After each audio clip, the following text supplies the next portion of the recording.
Welcome to a very special episode of the Comic Book Strategic Investment Podcast. Today, I am joined by a pioneer in the comic book community, one and only IGComicStore. Brent, thank you for joining us. Hey, man. Happy Saturday. Thanks for having me. Appreciate it.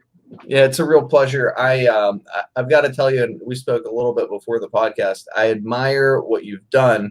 Instagram is the emerging marketplace online for comic book sales, and you have led the pack with IG Comic Store. It has literally become the leading hashtag for comics on Instagram.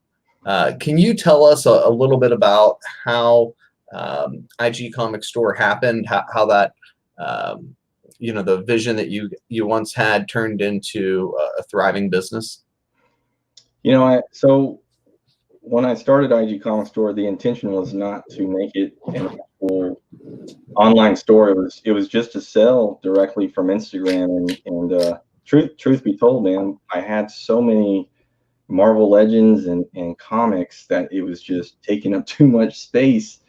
But I knew I had a lot of good stuff that most collectors would want.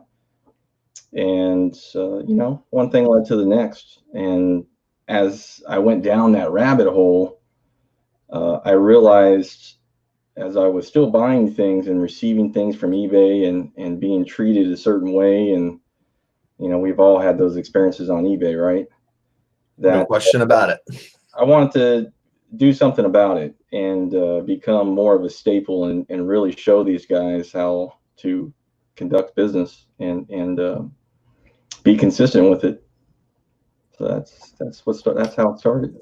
Yeah, can you talk about that? I think that at least from my observations is really IG Comic Store's claim to fame. You guys have taken quality control to the next level. I mean, the product that you deliver is nothing short of astonishing.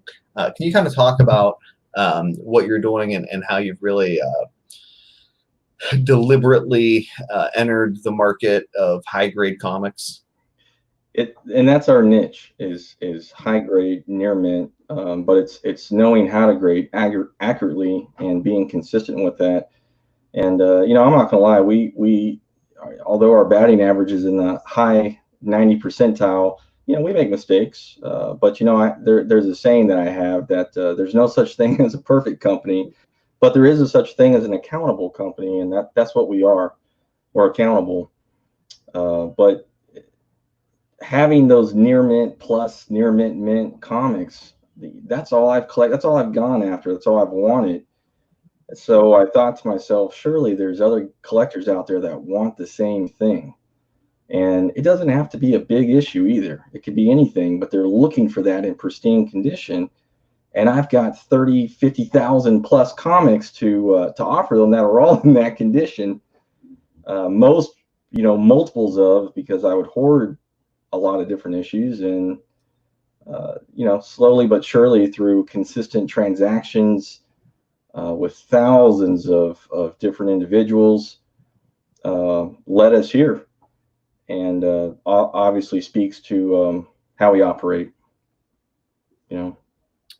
Before we talk too much about what you're doing as a business, I'd like to go back a little bit and talk about how you got into comics. You've been reading for what, 30 years now? Yeah, about 30 years. Yeah. So can you talk about that? Is that 30 years uninterrupted? No. We were talking. Yeah. So can we talk about kind of the trajectory, how you got in, and then when you left and how you got back?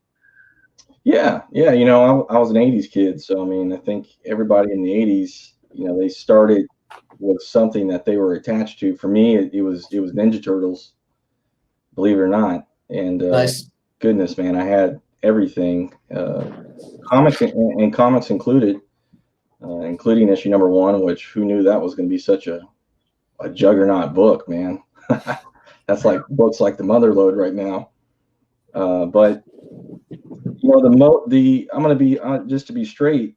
I didn't do a whole lot of reading. Reading, my ADHD just didn't allow that. For me to just kind of cozy up next to a book and start reading. I didn't start doing that until Jim and Scott and Chris Claremont came together for X-Men #1, and that's really what catapulted me into reading comics and finding out more about what's going on and becoming more familiar with the characters. It was that series that really started it for me. So then I just backtracked, you know, which back then it was easier to attain like a Giant Size X-Men or a Hulk 181, books like that of characters that are monumental, and of course you're not paying the iron price for those books either back in the 90s. So yeah, that's really where it started. You know, I let off the gas like 2000, 2001, but I was still in, but I was only buying stuff that I felt had a really low print run and I really loved the cover. I did read Uncanny X-Force because that was one of my favorite series that had came out. It's one of my favorite teams. But I didn't do a whole lot of reading in between. I had to play a lot of catch up, like 2010, 2012 when I kind of came back.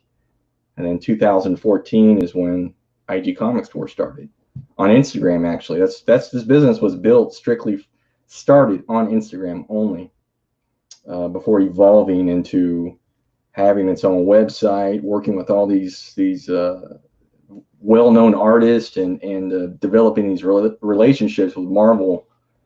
And so, yeah, here we are. Wow. If you can guesstimate, how many transactions does IGComicStore do? You know, I don't know, a day, a week? A day? Well, a day, it's that probably ranges anywhere from 4 to 30. I mean, it's such a, you know, it really depends on how much I'm posting. The consistency, if we're looking at a consistent sale, you know, we probably are averaging 10 to 12 transactions a day. Most of the transactions that we get, though, are, you know, they're always 3-digit transactions. So, you know, the business is very sustainable. But we also sell on eBay, so that doesn't include what's moving on eBay, which, you know, there's definitely, I'd say, more daily happening on eBay for whatever reason than our online store, I guess. Yeah. Did you anticipate that you would have you'd be doing those kind of numbers, you know, in 2014? I mean, yeah, definitely. Any concept that that's what was going to be going on less than a decade down the road? Yeah, no, not at all, man. Not at all. I honestly didn't. It wasn't my goal to do exclusives or anything. It was just to really get off a lot of this stuff, but provide that service that's been missing. You know, that exceptional first class type service with exceptional packaging, knowing that these books are meant, that my eyes are keen and have graded enough books to know what is actually going to hit what. But you know what, we've never been trying to get rich overnight.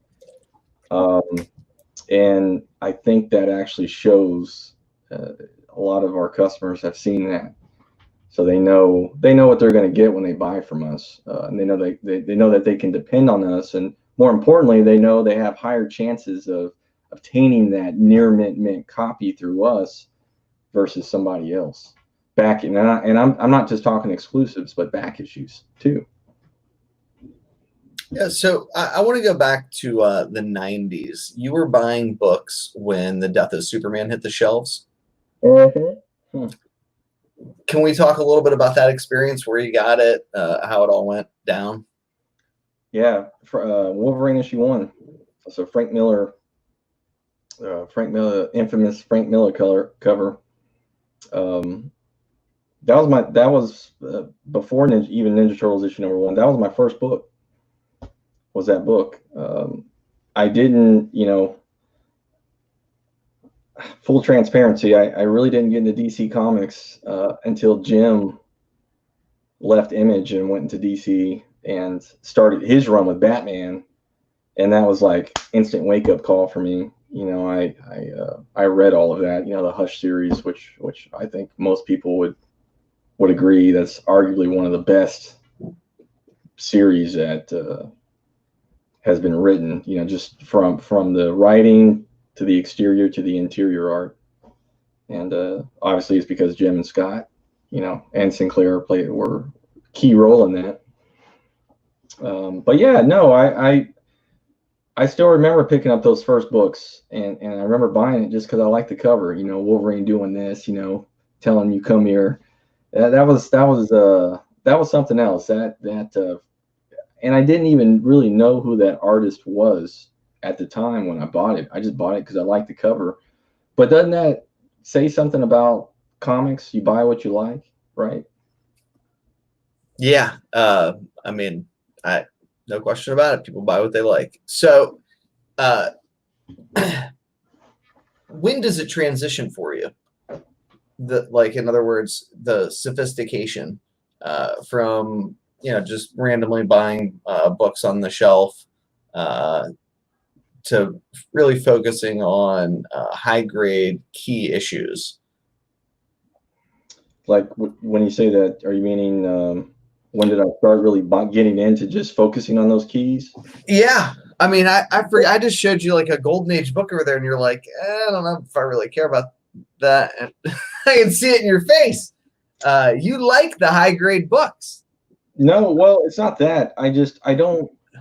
And again, most of our followers and customers, I don't have a lot of Golden Age books. I never, you know, it took me a while to get into that type of art and to appreciate Jack Kirby and Ditko and some of these guys that really made comics what they were, transcended into another realm. Of course, then Frank Miller came along, and Cockrum and Byrne.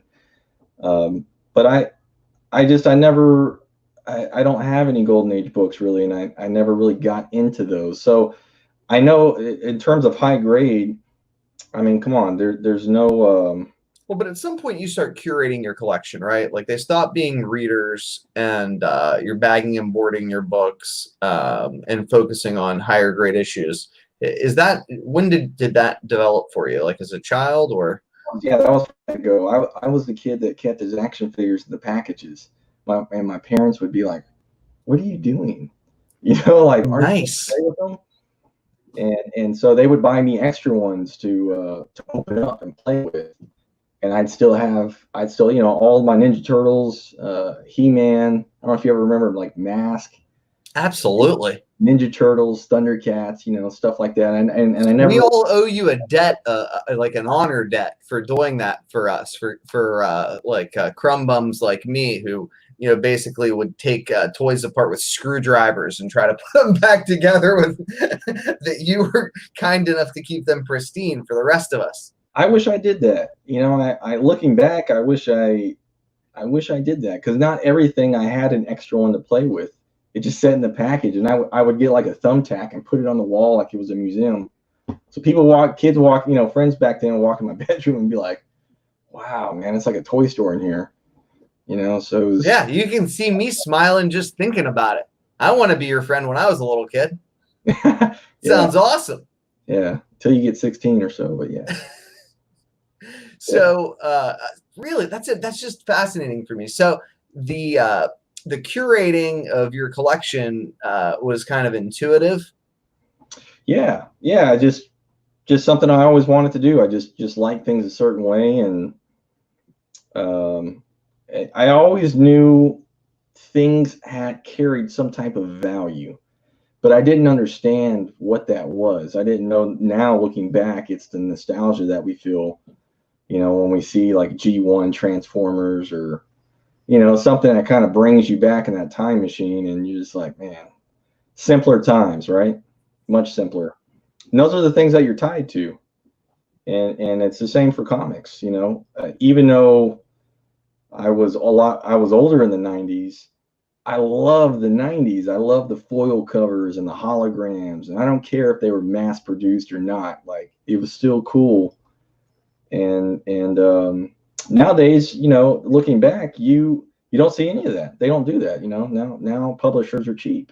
Yeah, no, there's something magic about collecting books in the 90s. You know what I mean? The glow in the dark Ghost Rider cover, Spider-Man 1, X-Men 1, the as you discussed earlier. I mean, they really it kind of informed my childhood. Like they were just like these monumental days in my childhood. Like when those issues hit the newsstand or went, to my local card shop, because I didn't have a local comic shop. I had to go there.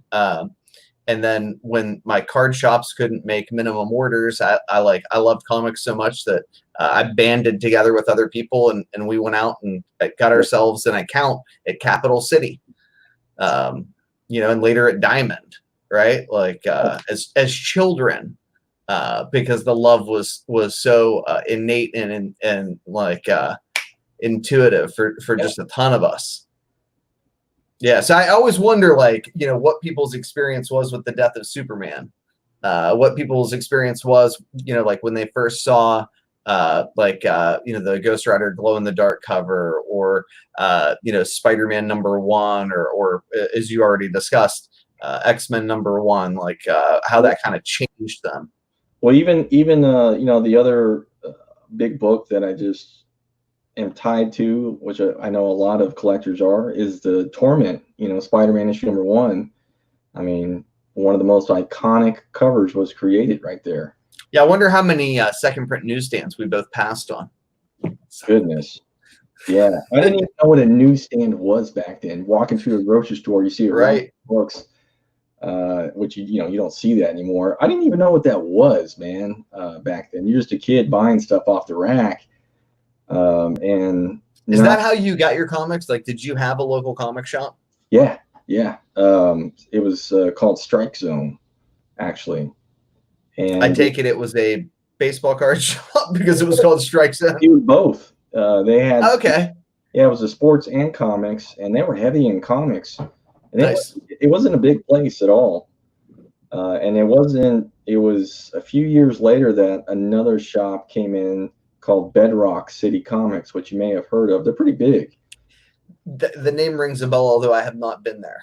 Yeah, I definitely bought probably more from them than Strike Zone, but I was also older and knew a little bit more at the time. But they've got like 4 locations in Houston, so brick and mortar.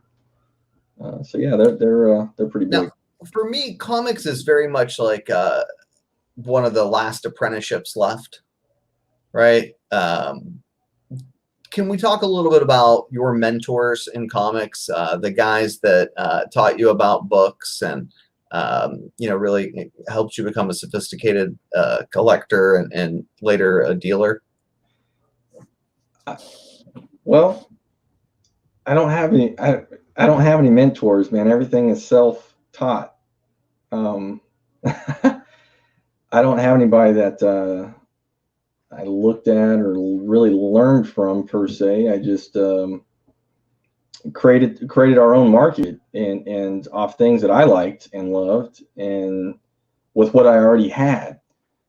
So I didn't really learn this from anybody per se. I mean, maybe when I was a kid, I saw people take care of their cars a certain way, and that was my other business, which deals with cars, performance and stuff like that. And I've built a lot of cars, different cars. Just having that. Go to secondary sources, right? I mean, were you picking up Wizard Magazine, Overstreet, Comic Scene, Comic Writers Guide?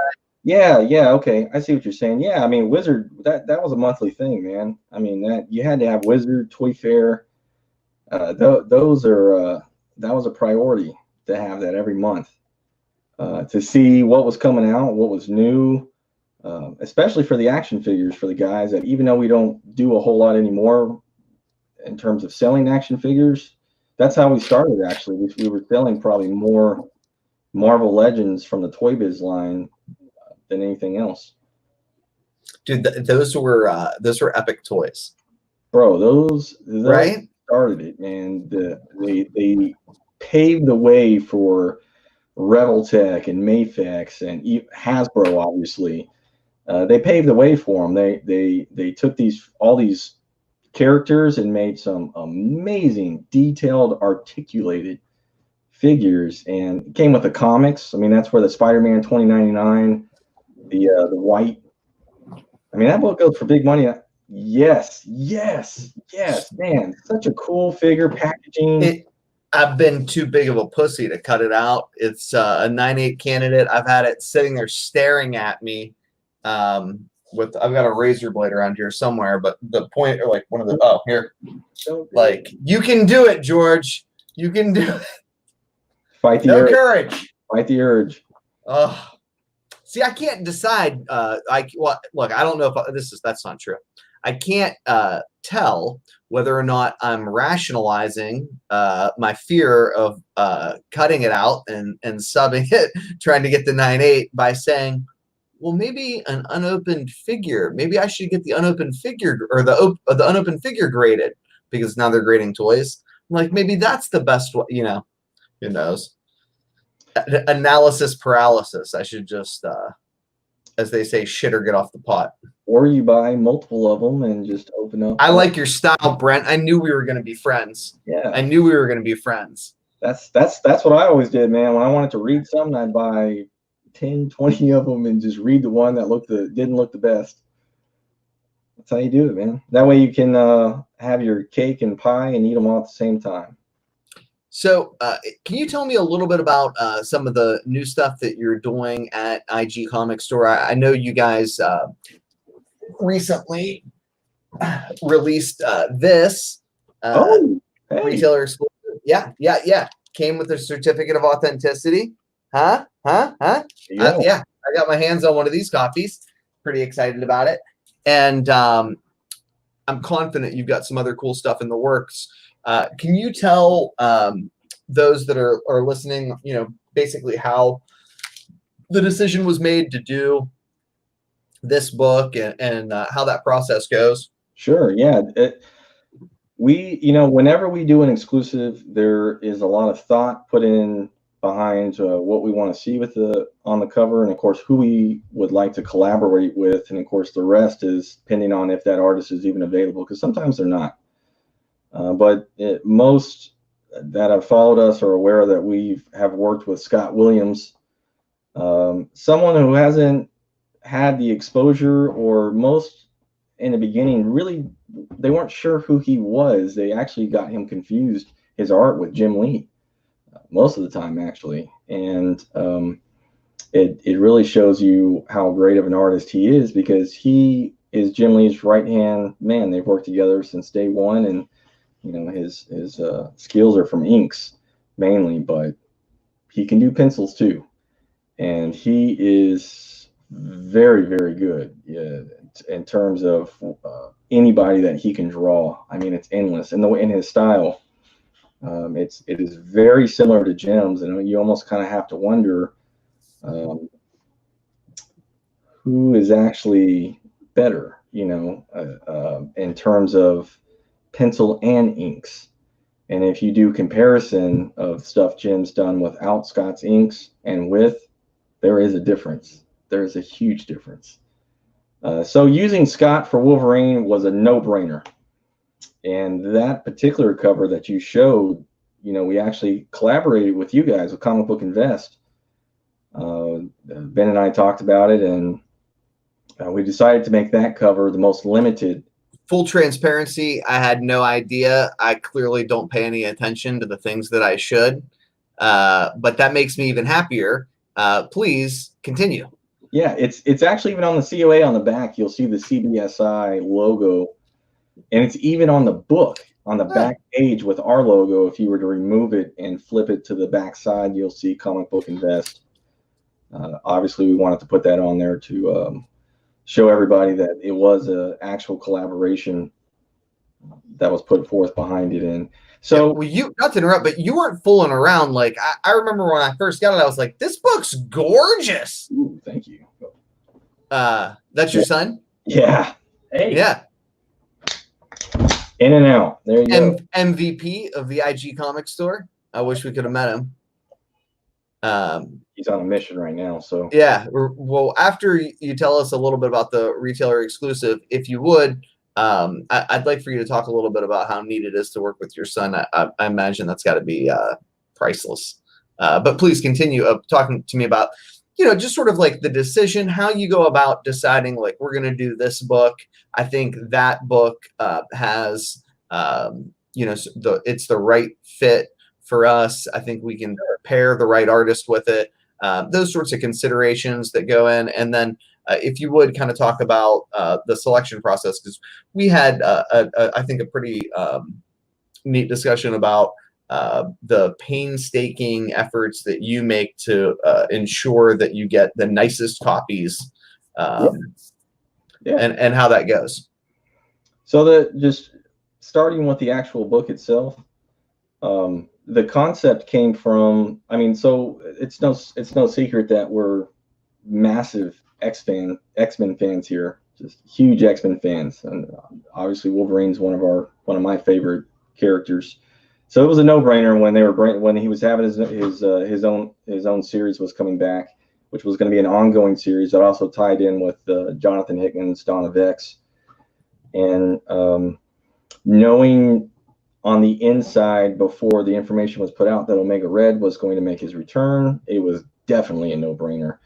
And being that Scott is one of the creators, Scott Williams is one of the creators of Omega Red, it only made sense to work with him. And what's nice with Scott is, we have a great relationship with him. We're able to actually, talk with him, text with him. So it's a nice transition of back and forth. And so that cover, it represents basically Weapon X. It's got Maverick on it, Deadpool, Sabretooth. And of course, Omega Red is he's the overshadow in the background. And so all I gave Scott was the characters that I would like to see, the fact that I would like to have them all on the cover. And really the rest was up to him in terms of creativity. And there was a lot of back and forth. He'll do these really cool, and he does them digitally, digital before he puts them on paper. But they're kind of like sketches, I guess. I should have probably sent one or two. I don't know if you would have liked that or not, but I probably should have. I'll send one to you after the show so you can kind of see what I'm referring to. But it's I'm able to see things that I don't want to say most can't, but I can kind of get a better idea than most as to where he's going with it. And so after a few rounds of that, the decision was made of what to go with, and the decision I made was actually not his favorite either. It wasn't until he was finished that he really appreciated it and loved it. And so that's how that art piece came to be. So one thing that we've done is we've always been transparent with how we inspect our books and what it takes to do a retailer exclusive. So for those that are watching that may or may not know, and I always say that, but there's always somebody new that's coming in that just is not aware.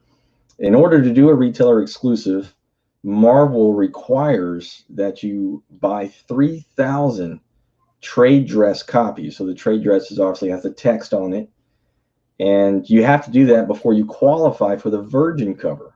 As a wise man once said, "Good Lord, that's a lot of comics." Yeah, it is. So after that, it's 1,000 copies for the Virgin cover.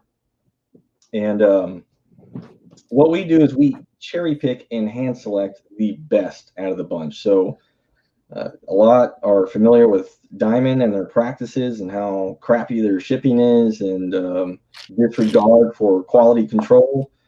So the only way still trying to get the Steve Jeppy interview. No comment. Yeah. Just kidding. I was about to say, yeah, that's probably never going to happen. The guy's a flake. Yeah. So, there's being that we provide this service, the only way we can give our customers quality is by hand selecting the best ones out of all those. And of course, we back everything up with a COA to officialize what is on the market. And we even go as far to Like that one's limited to 400. We take another 400 out of that 1,000 because it's 1,000 for every virgin, and we turn those into readers' copies. So we basically rip the cover off, and that way you have something to read and not worry about damaging your nice book. And then the rest gets shredded. Unfortunate as it is, painful as it is, the rest gets shredded. And we do that with the trade dress and with the virgin covers as well. So when we spoke earlier, I was like, well, do you record yourself doing that? And you explained to me that you did, but that nobody really paid much attention anyway.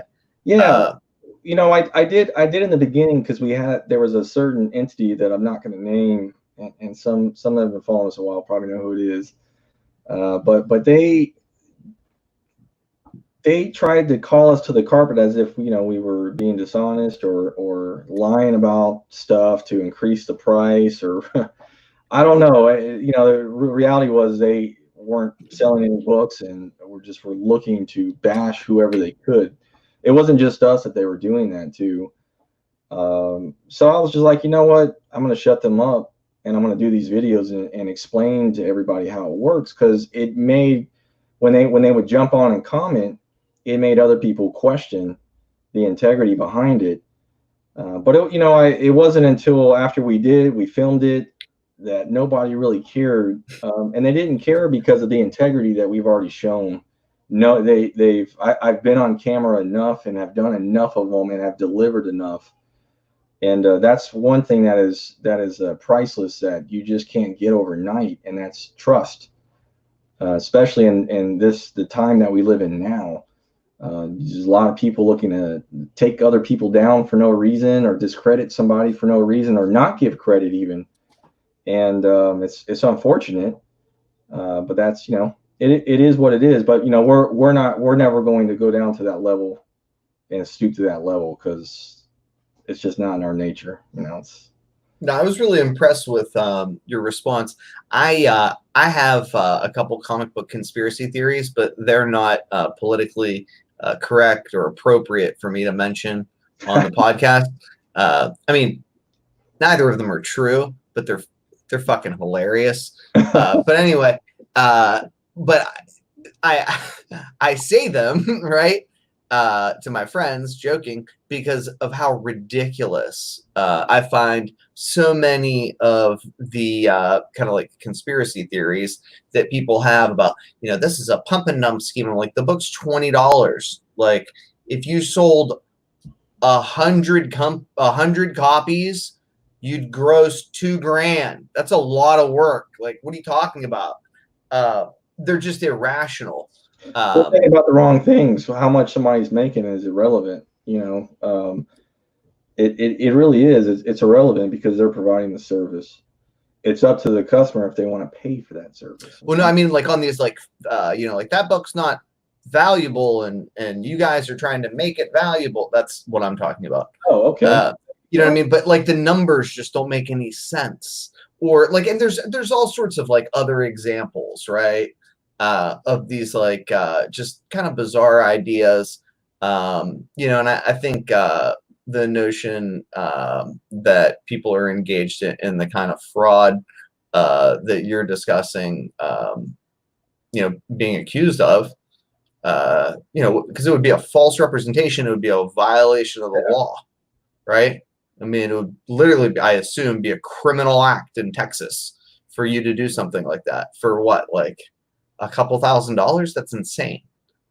Yeah. When you just told me that you do a couple $1,000s every day, so it's unfortunate. I'm really happy to kind of dispel those sorts of like silly innuendos that people sort of vomit out of their mouth, because what I appreciate most is what you do, which is a commitment to quality.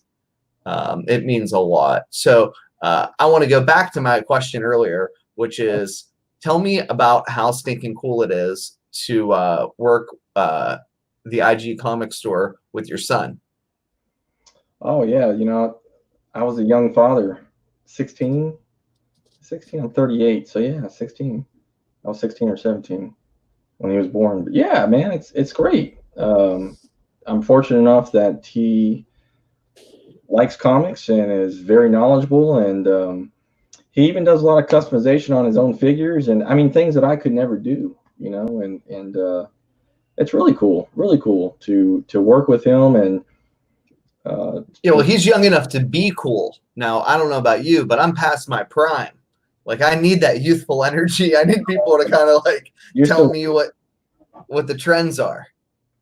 No, he's a good kid just by nature. He's definitely a very good kid, very very hard worker, and listens to direction, guidance, counsel, and he's who is responsible for packing most of your books and shipments. And I think most would agree he does a great job. Just very consistent, and and it took me a while to let go of the steering wheel in terms of packing them myself and him just watching repetitively over and over. Because we deal with a lot of expensive books too, and definitely not trying to have a casualty by mistake. And who wants to get an email saying, "Man, sorry, this $500 book you ordered got damaged while we were packing it," and nobody wants to hear that. And so. Yeah, so you guys have your own box? You like commissioned a box or something? Can you tell me about that? Well, we have two different boxes. We have the one that's kind of right behind here. It's 11 by 9, 1192. It's a double sidewall all the way around. And then we have one we use for our CGC books, which is a 16 by 12 by 4. And again, double sidewall.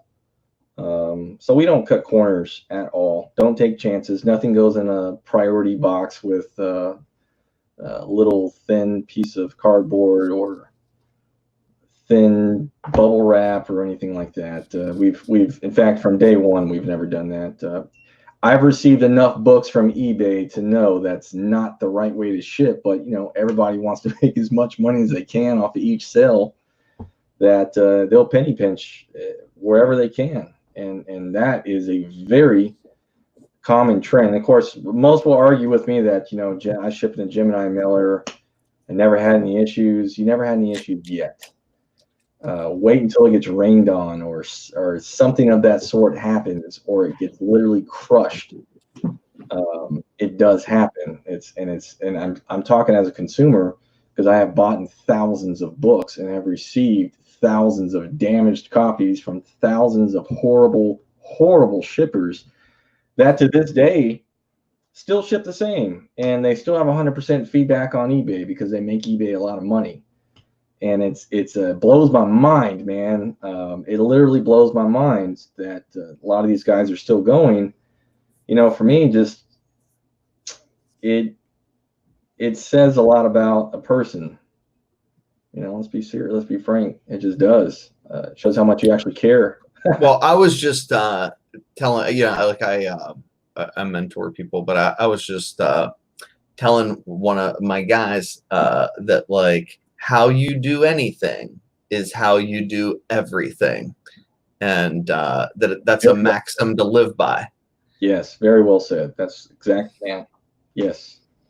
Yeah. I mean, why? I like to cook, but I won't just throw some slop together, man. Like, I take my time, and I like to think of myself as a decent cook as a result. But I mean, it's the time that you put into things, and it's the willingness to learn about them. If you don't know how to prepare it, make it, and trial and error. After trial and error, and you perfected the techniques. And we've got I've got several videos, including a recent one that's on our IG Live TV, where I'm demonstrating how we pack our stuff. And not saying that's how everybody should pack their books, but at least pay attention, and hopefully you may take something away from it. You may not, but at least it'll give you an idea of how to pack things efficiently and to minimize the risk of delivering books that get damaged in transit. So one of the things that I ask people who do comics at a real professional level is how do you do that and still maintain the love of the game? Like, how do you do that and still find joy in buying, still find joy in reading? Can you talk a little bit about, that? Sure, yeah. It's pretty easy. It all comes back to the things that you loved as a kid. I think every kid, I know I did, talked about having a comic book store or a video game store or a toy store, right? And you carry that passion and that love with you. And you can't make somebody though love people and want to go out of their way to take care of people.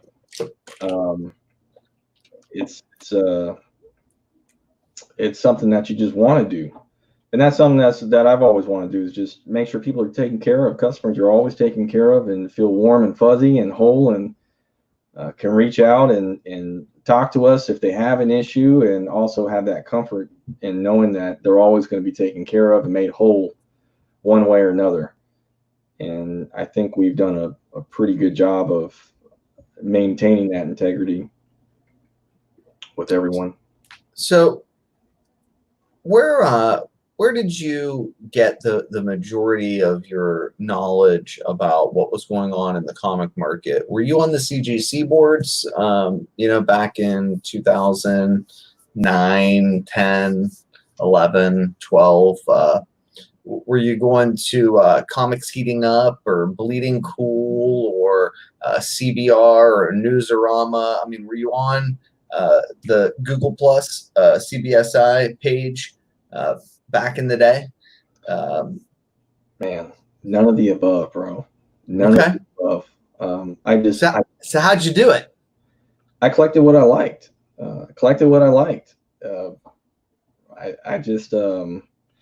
I realized too, in the market, you can't get every book in near mint plus condition either.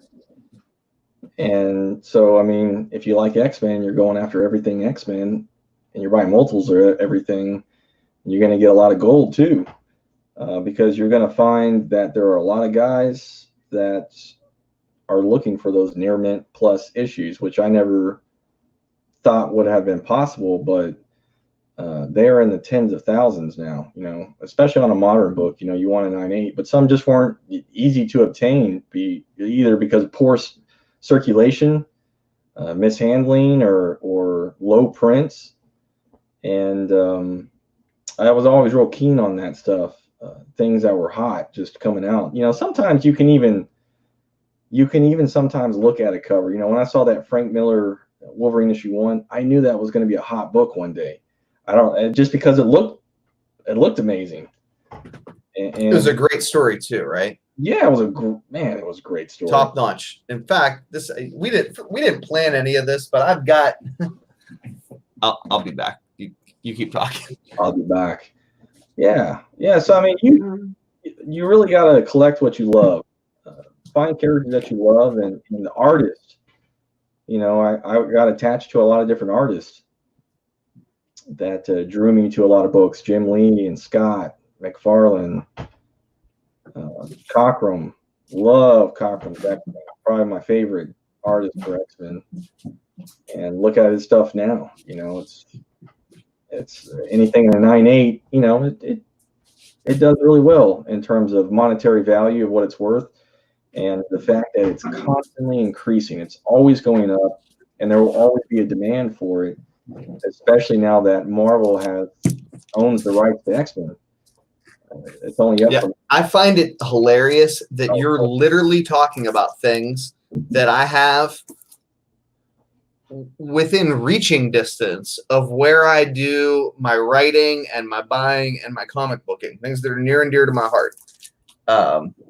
One after the next. They're like universal signs and markers within, right? That just show up like bam.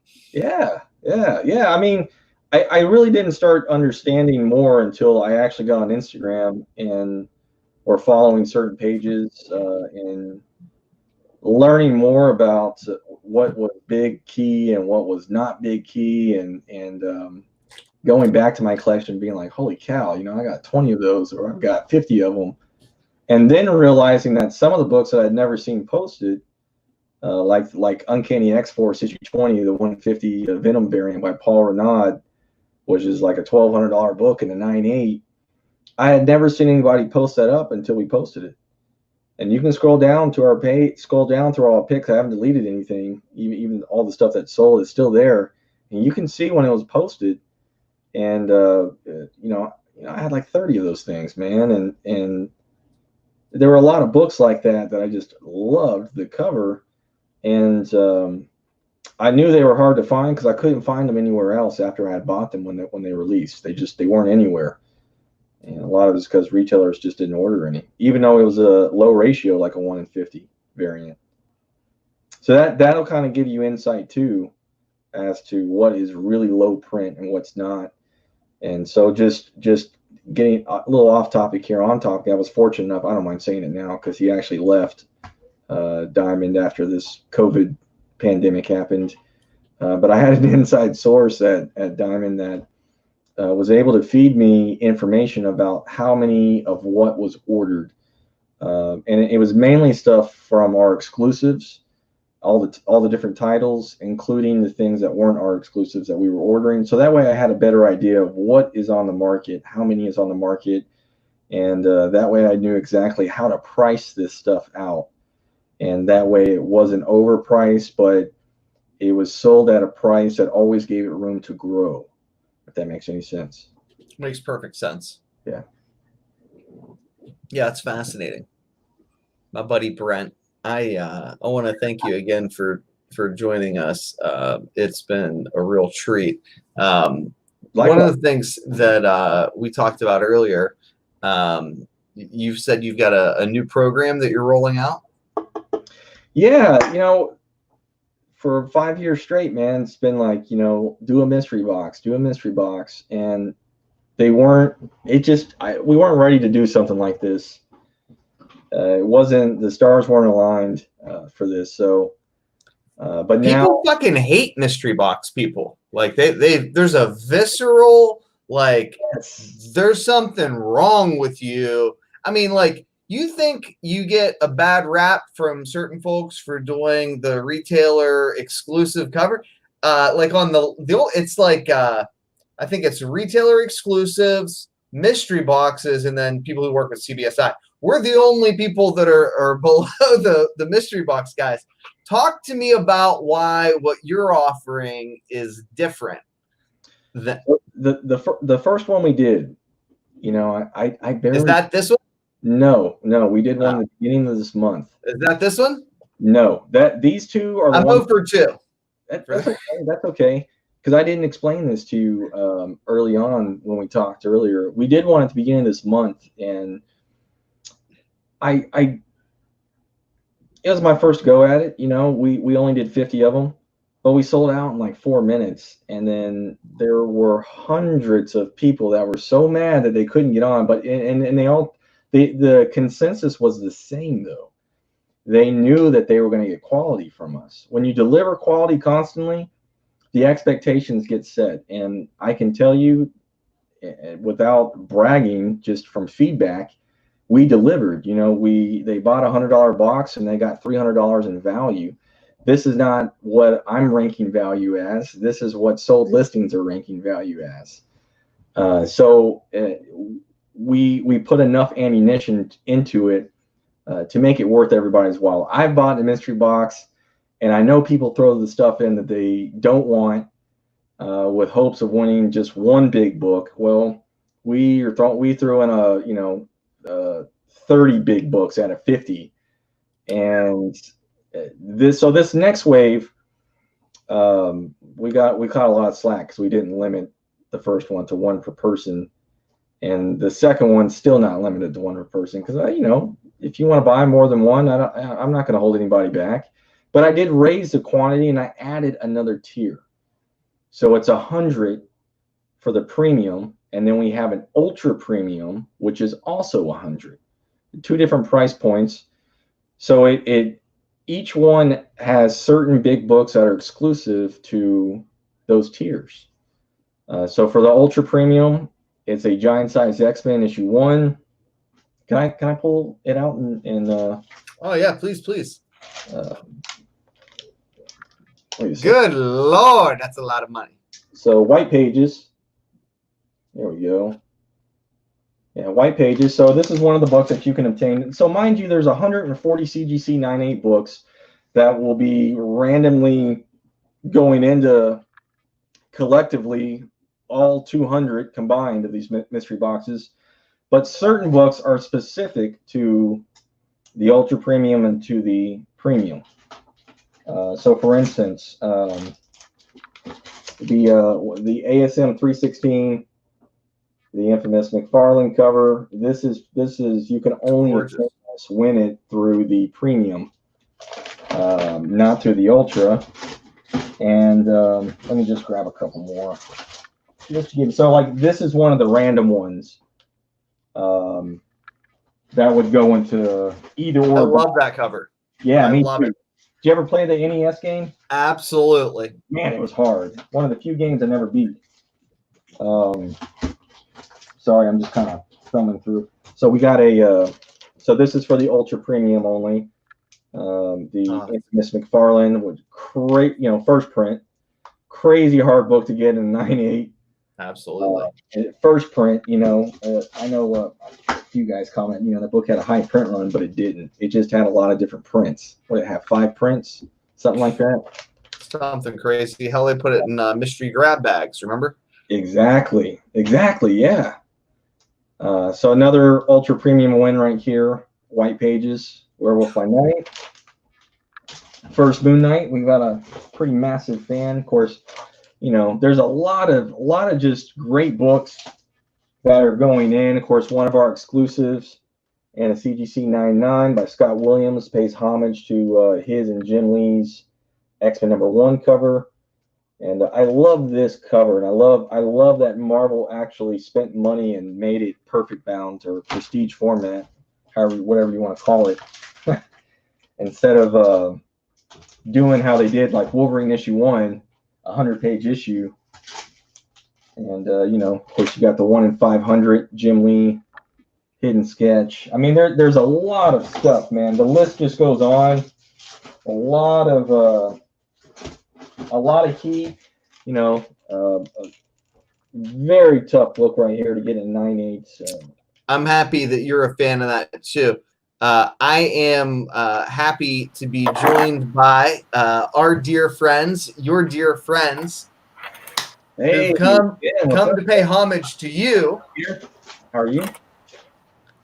So I will leave you with the capable Peter Renna and our President-in-Chief, Ben C. Thank you both, gentlemen. Brent, super fun meeting you. I've never in my entire life bought a mystery box, and this might be a different circumstance. You may have sold me. I never thought it was possible. Have fun, guys. Hey. What's going on, brother? How you been? Good, man. Good. It's good to see you. Good to see you. I appreciate you taking time out tonight. No problem, man. Coming on and chat with people. How's it going, man? I don't think I haven't met you before.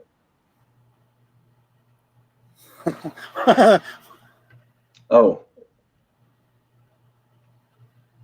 You're on mute, Peter. Yeah, I'm sitting here talking away.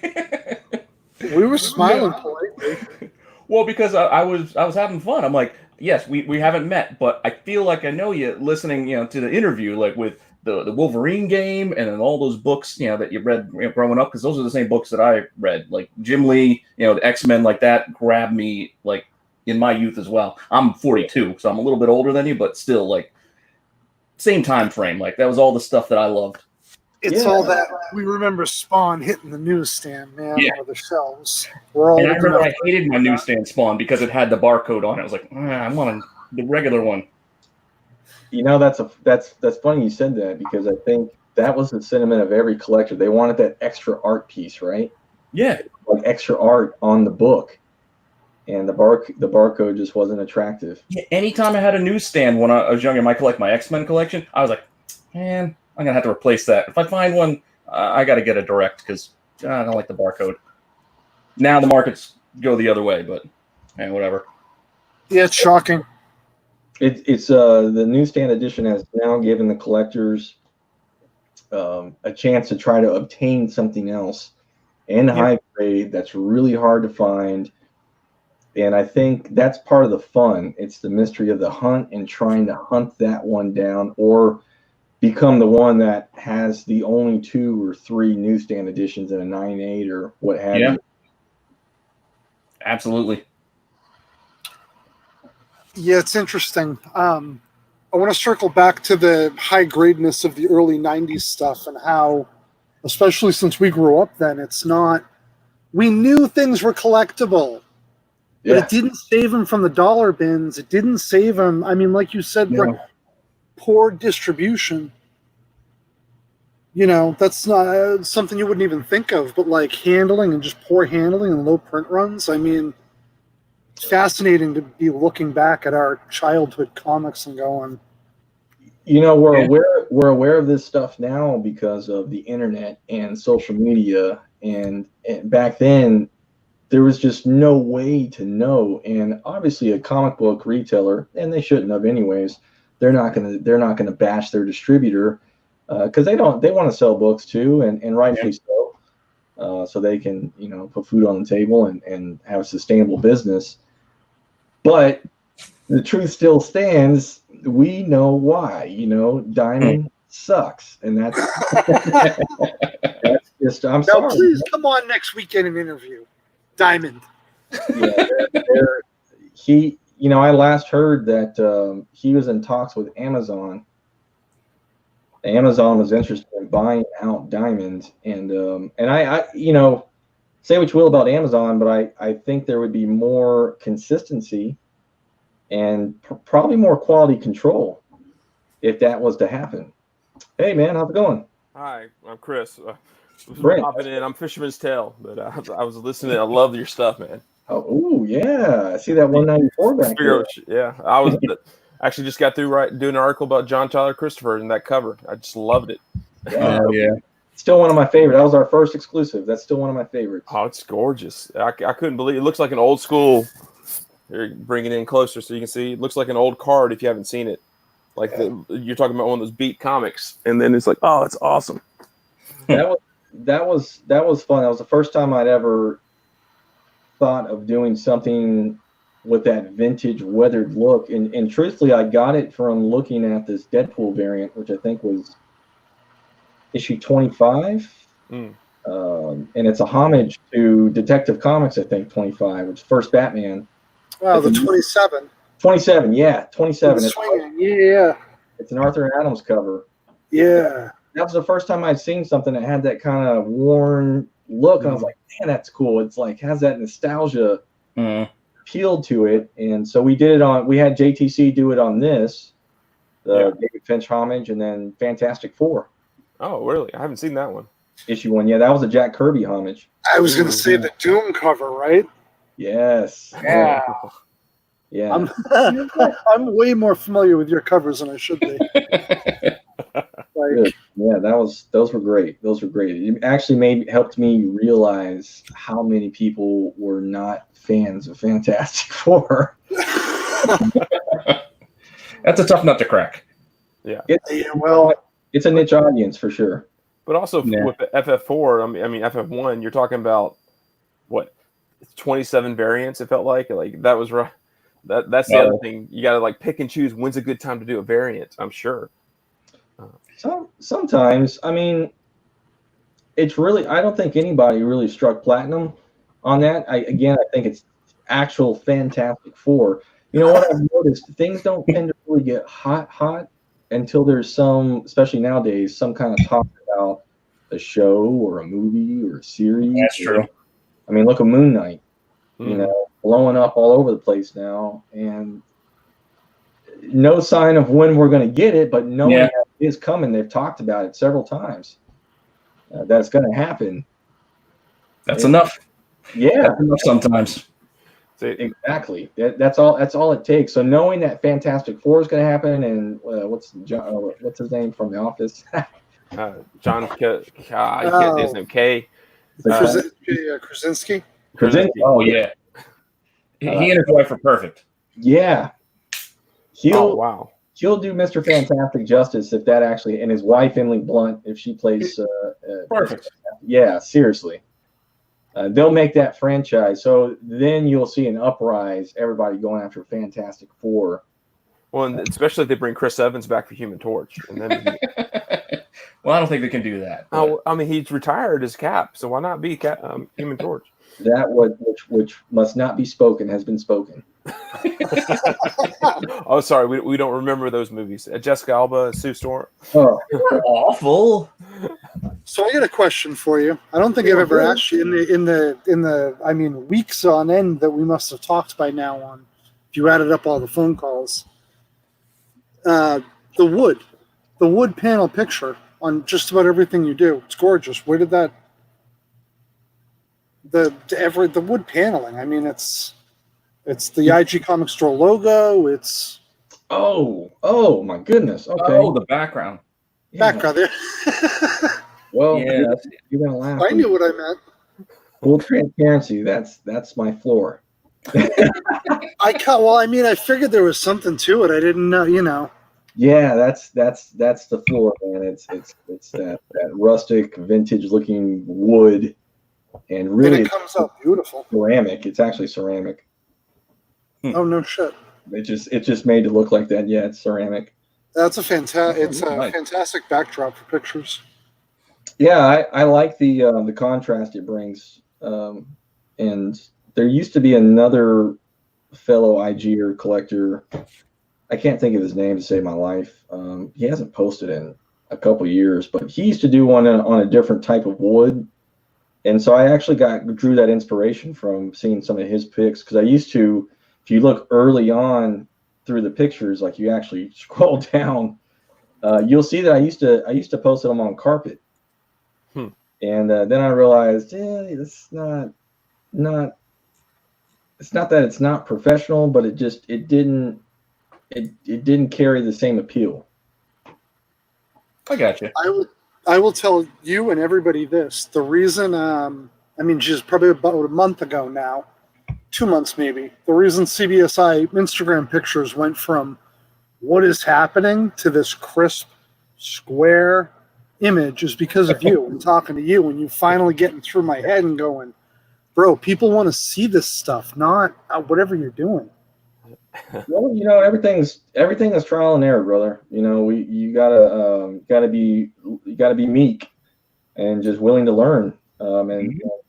That's, I think we both know that's something that most aren't willing to do. They want to be know-it-all. It's just, I know everything. You can't tell me anything. Yeah, exactly. If you want to learn from one another and hone your skills and develop, then you can really create some fire. It's the beauty of this community, right? It can be, yeah. Yeah.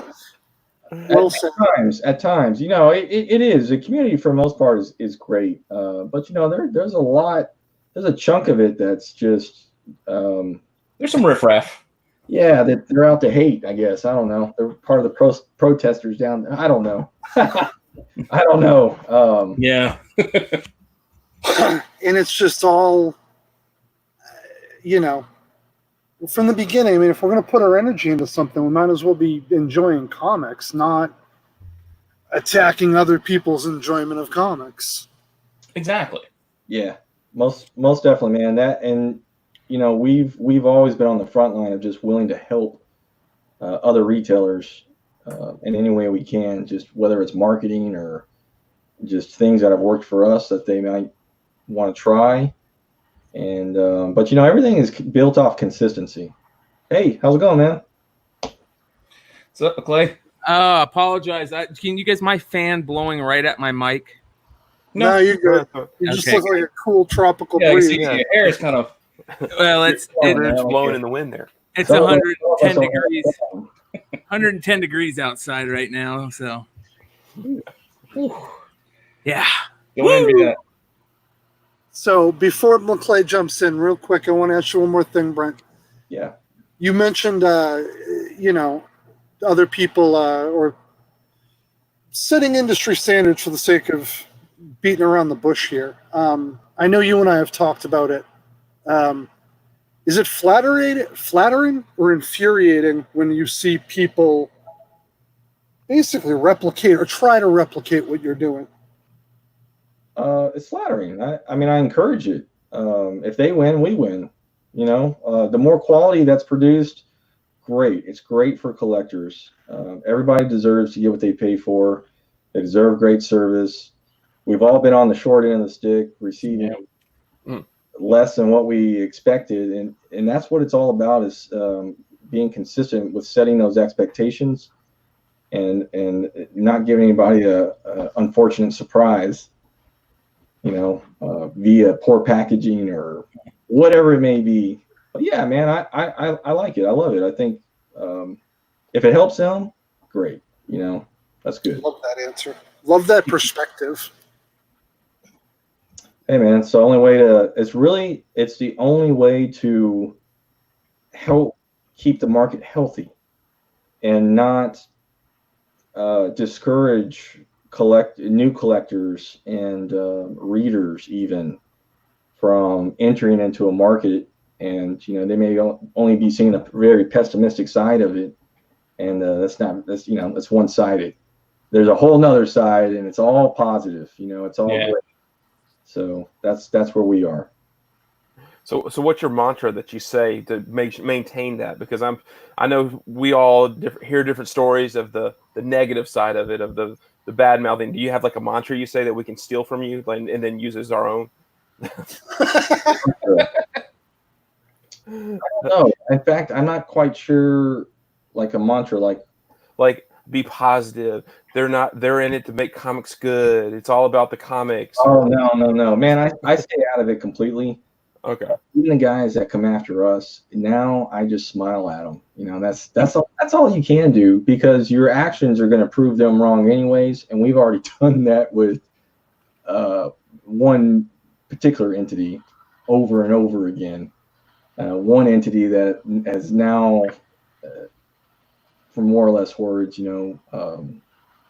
mimicked our style of how we offer exclusives, and good for them. Maybe they're maturing and growing up, and that's all I can hope for. But man, I don't entertain any of that stuff, man. I just don't. Somebody comes at us sideways on the page, you're getting blocked. Well, imitation is the sincerest form of flattery. Yeah. Hey, yeah, it is. And I don't even look at it. I don't know. Maybe it's hard for me to accept it. I always liked that saying, if you come at me sideways, I'm gonna come at you sideways. So, in that case, in your case, it's a block button. That's it. And you're gonna get blocked. Come at it without, you gotta be constructive. If you are, we're not anybody's emotional punching bag. You know what I mean? If you're gonna say something that you don't like, at least tell us why you don't like it, instead of just saying something nasty. Yeah. And trying to Preaching to the choir. Yeah. Yeah, we see plenty of that. Man, it's like, no, dude, you're going. Like, go with the other guys that are being pessimistic and see how far that gets you. We had this guy that bought from us on eBay on Thursday at 5:30 p.m. and on Friday morning at 10 a.m. I woke up to 13 messages from this guy. You're lucky I didn't send a 14th.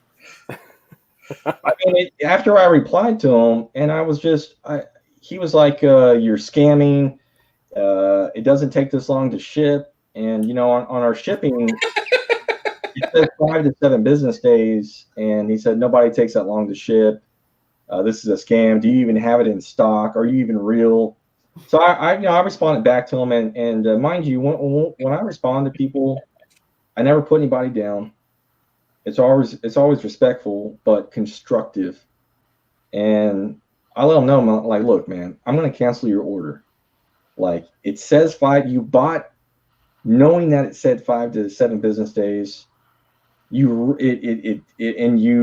Yes, you have to pay for it first. He's like, I paid for it. Is that right? And you not ship it? It's like, what don't you have to pay for before they ship it? You know?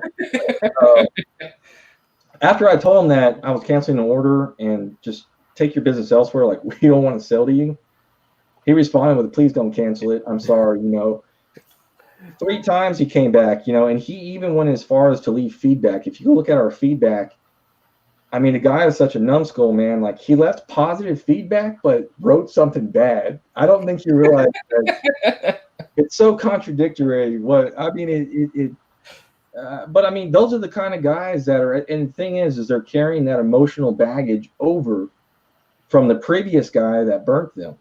Yeah. And we get a lot of that, man. So, and I don't mind talking somebody off a cliff if they're not coming at me sideways, with so much hostility and threats, and you can get bad feedback. I'm gonna blast you on social media. It hasn't even been 24 hours, man. Like, yeah, that's one of my favorite threats, by the way. When someone's like, "I'm gonna get you on social media," I'm like, "Okay, get me good." Well, I told him, I said, go find us on Instagram, go find us on Facebook, and read. Let everybody know. And then you'll see, man. Like, that's not us, man. Like, we don't burn people. So you're asking about a mantra. So I do have something that I do say, but it may not be in regards to what we were talking about. But what that is there is no such thing as a perfect company. We're human. It does not exist. But there is such thing as an accountable company. You can be accountable for your actions. You can still make somebody whole if it's an unfortunate circumstance. The book arrives, then you did everything you could to make sure, it's bomb package proof, but USPS played football and soccer with it and it got crushed. That was the only copy you had. And it was an expensive book. It may have been a $200 book. Let's just hypothetically say you could still make that, you could still be accountable and take care of that customer. And that's, even though it's not your fault that happened, you still, you sold it to them. And I think most have a hard time rationalizing that concept because it's happened to us, and we know how to pack, and it's happened to us. And so what do? Do you argue with them about whose fault it is, or do you do something about it? We're proactive, man. If we can replace it, we got another book come to them. Because I've been on that end of the stick where you got to fight to get your money back now or get something back out of it. And I would never want to put somebody through that circumstance because it just doesn't feel good. You know what I mean? It's not a good feeling. And so we've never done that here. So we're always accountable for anything, whatever it is. And not, we really don't have a lot of bad things happen here. But if it does happen, those feelings are still warm and fuzzy. So, yeah. Well, that's good. Oh, okay. I didn't know if you. I know we've beaten this down a bit. I'm going to ask one more time. I'm going to circle to the mystery box again. Sure. How quick was the first round? Sold out in 4 minutes. Yeah, I mean. So I got to get on at make sure I'm there at 11 tomorrow morning Eastern time. Eastern, yeah. Yeah.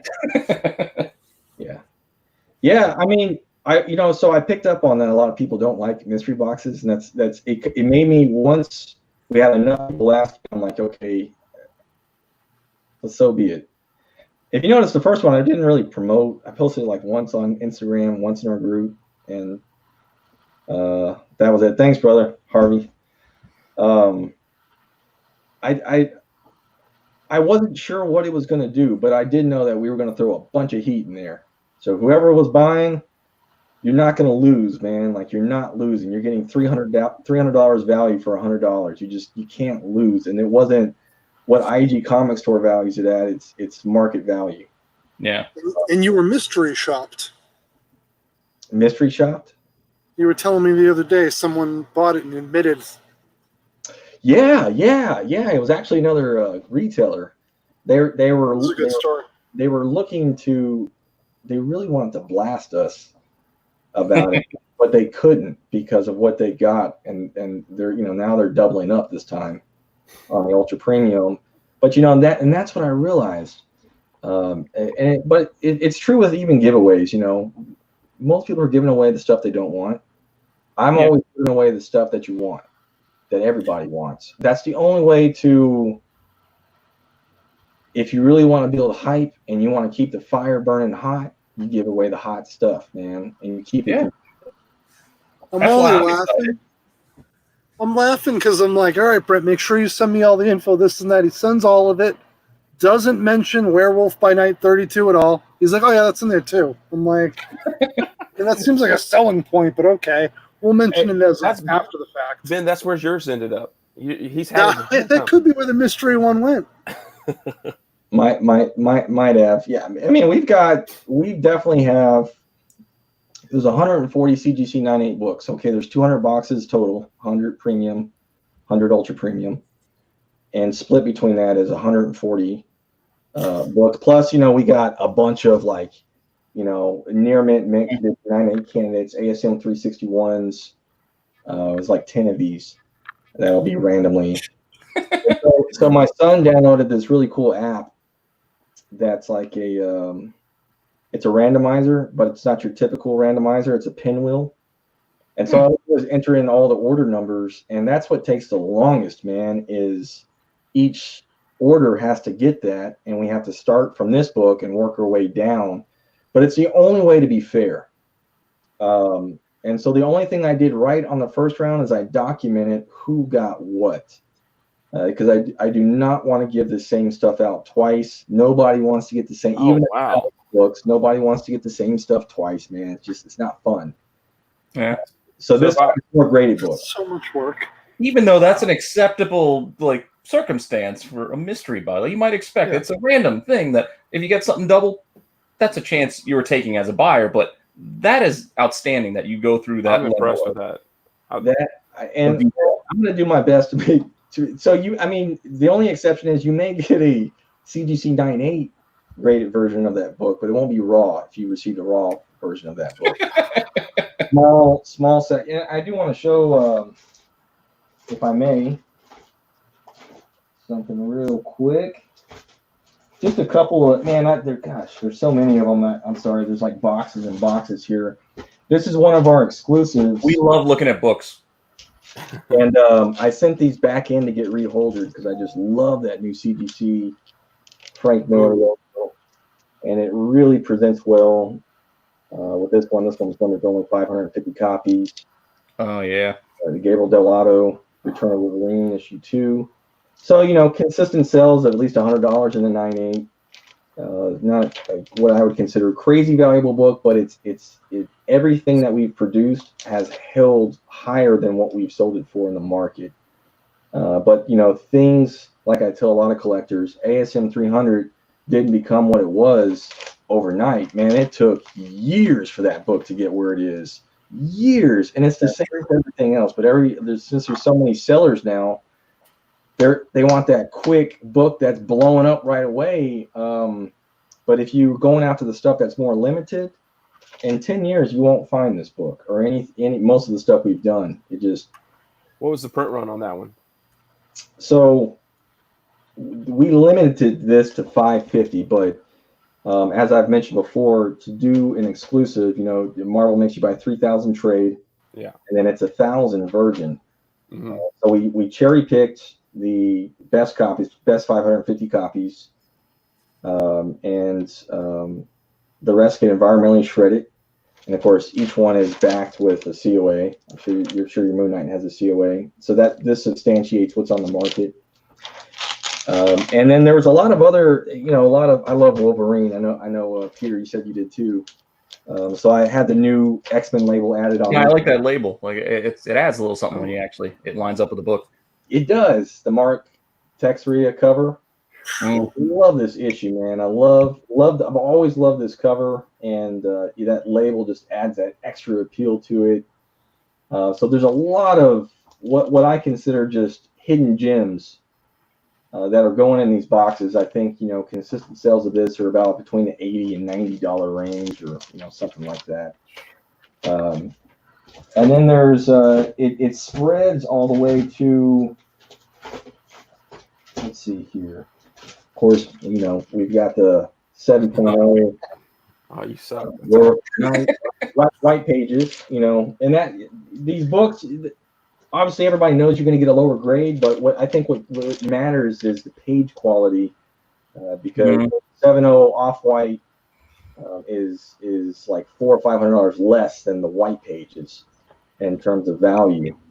And I think that's kind of across the board with any book like that. And you've got the McFarlane first print 423. Great cover. Impossible 9.8 too. Yeah, man. Goodness, the list. I mean, the list goes on. I mean, and there's a lot of personal favorites. First Parents Doppelganger, Mark Bagley cover. These have been pretty consistent at about $100 roughly. And even down to books that are not of like ultra high value, but just really, the covers that have always given me that nostalgic feeling that I grew up with. Like the Torment. I mean, who doesn't ever want to see this in their box and would be like, oh, exactly. I don't care how many copies there are. You just love seeing it. Yes, yeah. And that I feel the same way. It's just one of those books that, I've already got 5 of them. Okay, I'll take another. Yeah, I'll take another. So lots of. I was gonna say that book. You didn't even promote that as like a hit on like on the advertisement for that box. That's a great book. That's my fault. I'm still trying to figure out the right way to present the message, to get that message out for those to where it makes sense. There's been a lot of confusion. And I've definitely been doing my best to make sure people know which books are exclusive to the ultra premium and to the premium, but also letting everybody know that 140 CGC 98 books, they go both ways. They can go in 4. It's only these certain big books that are specific to these boxes that are at a higher price point. No, and I get it. I think my point is more of like you didn't even think that one was even not that's worth calling out, but it wasn't being used as a selling point. But seeing that that's in there and there's 2 of them, like that makes it exciting. There's 4 of them. Yeah, there's 4 of them. He has a basement like mine, I think. Yeah, there's a lot. I mean, so. Okay, I'm gonna go ahead and spill the beans here. So we're not gonna do one for June because putting this together is a lot of work. Oh yeah, you space that take your time. The way this works too, which tomorrow when you go on, you log on and you see the disclaimer. It says at the top that orders will start being put together upon sellout or within a week, whichever comes first. So if the orders don't sell out within a week, they're sold out. Everything's sold out, which is great because it increases everybody else's chances of getting more graded books and more heat. But I'm not going to let it go longer than a week, just in the event that it doesn't sell out. But all the same books are still going in. We're still giving everything away. It's still happening regardless. I don't think you got to worry. I'm pretty sure you're probably going to sell them out. I can even see in the chat there's people asking, "Can I buy one of each?" Can I? So this is only 24 people right now. I want to go ahead and drop this claim. You gotta go. Yes, you can do as many as you want of each. There's no limit directed toward JJ. But so July. Forgive me, Scott, if you're watching this. We are going to do one more, and it's ultra premium only. It'd be 200 boxes. and we're going to have a copious amount of original art from Scott Williams that you can win. In addition, we're going to have the special edition X-Men Gatefold issue 1 covers that were only given out to the artist. They're signed in 24K. I haven't even seen one on eBay, but they come with a magnet of the whole connecting cover, and it's really cool. Scott's got like 25 of those. So each one of these are going to include his new exclusive for X Factor #1, which is a homage to his and Jim's 281, Uncanny X-Men 281. Goodness. Okay. I'm sorry, I can't remember. Wait, is that Bishop? No, that's 281. The one before where Cyclops, I think, is. Yeah. It's 261 with Cap, Black Widow, and Wolverine. 267. Oh, 267. I didn't want to interrupt, but it's the classic Jim Lee corner box. That's why I was gonna say 248, but that's the first Jim Lee on X-Men. Not when he took 267 is the classic. It's the Cap, the light blue Cap cover. That Scott Williams cover is fucking gorgeous. Yeah. All Scott's. I mean, to go back to the Wolverine. I mean the the Wolverine.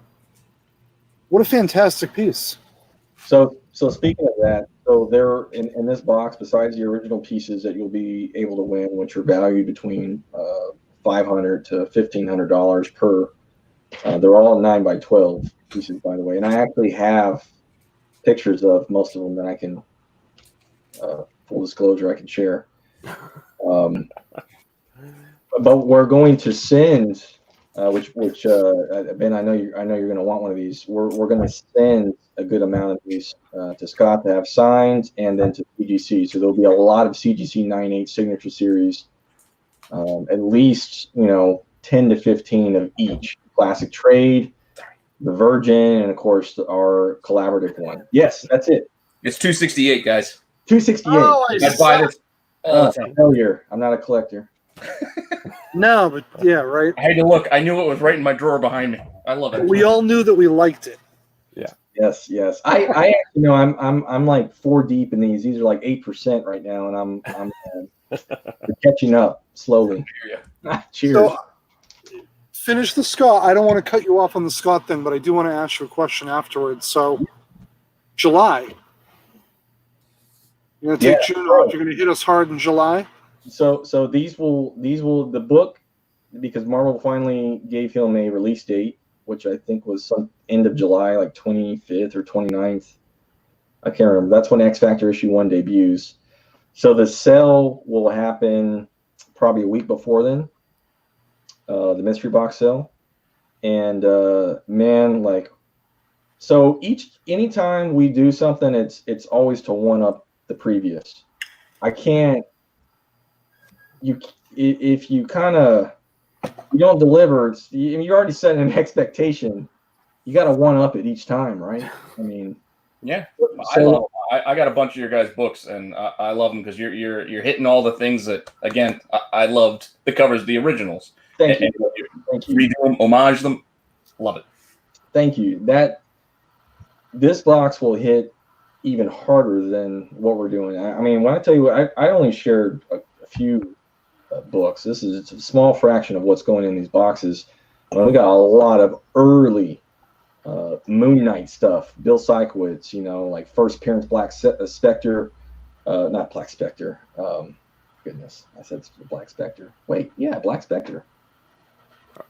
I forgot what the 18 or the 14. We've got like two CGC 9/8 of that. A lot of early Sikowitz stuff that's hitting for big money right now. A lot of that's going in these boxes too. So I only touched on a few, but the one in July, we're going big boy style. So like the GSX 5.5 white pages, we're probably going to do a 7.5 or 7.0 white pages GSX. So you're telling us to hold out. I mean, you're going to win. No, I got a couple months. Oh yeah, Buy both. Exact. That's what 2 months to grind. Buy them all. Even if you don't get a graded book in this, which the chances are really in your favor to get one, but even if you didn't, I showed this earlier. We got 10 of these. This is just. I'm using this as an example. we got 10 near mint copies, ASM 361, including the second print, which I know everybody prefers the first print over this, but still, we've got like 2 raw copies of Batman 608 second print variant raw, both 9/8 candidates. In fact, we have a goodness, it's probably another box. We have a CGC. It's the one advertised on the pick. We have a CGC 9/8 of the second print 608. So that one's exclusive to the premium box. There's a lot of heat, man. It is a lot of heat, and of course our exclusives are massaged into the mix, if you will, as well.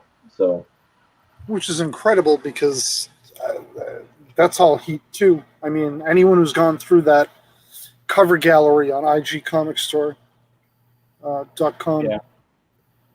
We purposely hold back stuff. I have held back stuff.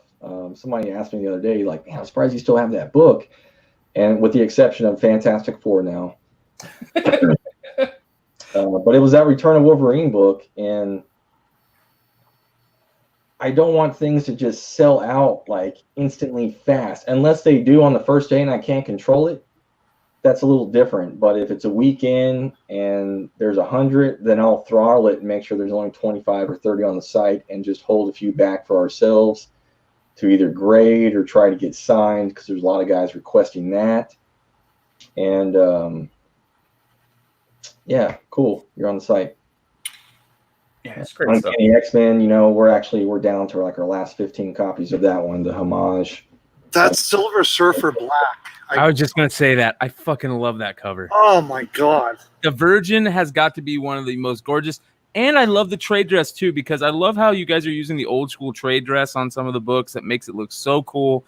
I'm getting a little tired of the Virgins, but man, that Silver Surfer Virgin is amazing. I never thought I would say that too. I never thought I would say I'm getting tired of Virgin variants. Yeah, it's been overdone. It is, and if you notice, it's like that Uncanny X-Men. If you scroll down, or the Joe Jusko and the homage, that only comes in classic trade. See, some things just don't need to be in a Virgin format. Yeah, you got to stay to that classic nostalgic feel, and that's what I'm drawn to. That classic title Marvel Comics group title bar at the top, the corner box. I also love this Punisher What If. I was just going to say that's one of the few moderns in my collection. Yeah, it's gorgeous. I mean, the homages that you've done are just really, really done well. The Punisher one, the Joe Jusko X-Men 1 variant was done well. Yeah, a lot of course, the Scott Williams X-Men #1, connecting set is gorgeous. Who doesn't remember that stuff? But you're doing a very good job. Yeah, I really appreciate it, man. I right, and just to, so we're clear, like right now we don't have any intentions of doing any more exclusives, especially with the inconsistency of things right now with distribution. So we probably may be safe to say that this is what you see is it from us in terms of exclusive covers. But I know that we really helped kind of pave the way for that classic trade dress look, and that's something that I was always drawn to, especially that Moon Knight, Chris, that you have. It's got the classic Bill Sikowitz corner box. Oh yeah. Yeah, you missed that stuff. I love that book. Yeah, I'm right there with you, Chris. That's a gorgeous book. It's like there's less effort put into these covers now, or at least on the trade part. Marvel's putting less effort into dressing up the titles and stuff. It's just the title and that's it. You don't get any other art besides what's on what the artist draws on the cover. Well, did you ever see the regular Hulk run where every box in the corner, it was slowly him becoming the Hulk? So if you that was flip cool. through, oh, they're gorgeous. Yes, very clever. I love stuff like that, man. It's a lot of that is also due to the creative team that's directing that series as well. They have a tie to that nostalgia, and they know that the fans want to see that as well. So kudos for them for seeing what we see. Yeah. Or hearing our voices rather, or what have you. All right, gentlemen. It's about that time. About that time. Great Good show. show. Great job. Sorry. Yeah, I this is couldn't- fantastic. Appreciate Yeah, you taking time out of your night and Yeah, and Yeah, that's that's a great point there. really quick before we jump off. That's a great point, Jeff. Besides the packaging, the actual the Mylar and the fullback. Yeah. Every time, oh man, every time you can tell too. You can tell it's from IGComicStore when it shows up, and it's heavier than it should be. You know what I mean? Like there's a sign of the Mylars and the backs. It's like and picking fruit. It's heavier than yes, it's ripe. Well, you want to give out. For us, the way I collect, it's kind of a product of that. I'm kind of showing you like this is how we take care of our books, and maybe it's insinuation that something that you should consider on how you should take care of yours in terms of what you bag and board them in. It's more than just how as good as the Mylar makes them look.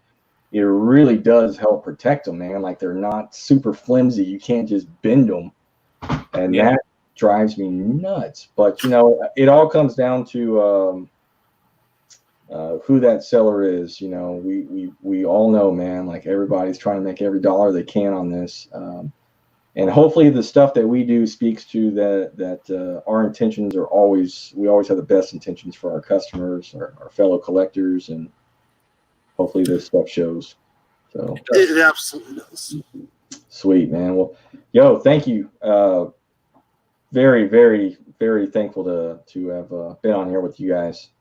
No, we appreciate it. I want to say thanks to Nico. He's been doing a killer job with stuff. Cool guy. Very cool guy. Everybody get ready tomorrow morning, 11 o'clock Eastern, 10 Central. I can't go past that with time because I'm going to fuck it up. Be ready tomorrow morning. Yeah. Hey, no, can't hold anything, no promises, but definitely be ready, and may fortune be in your favor. All righty. Hell yeah. Thanks, guys, for joining us, and we'll see you next time. Make sure to check out all the other shows on the channel. You can see it all there. Take a screenshot. Love it. Later. Cheers.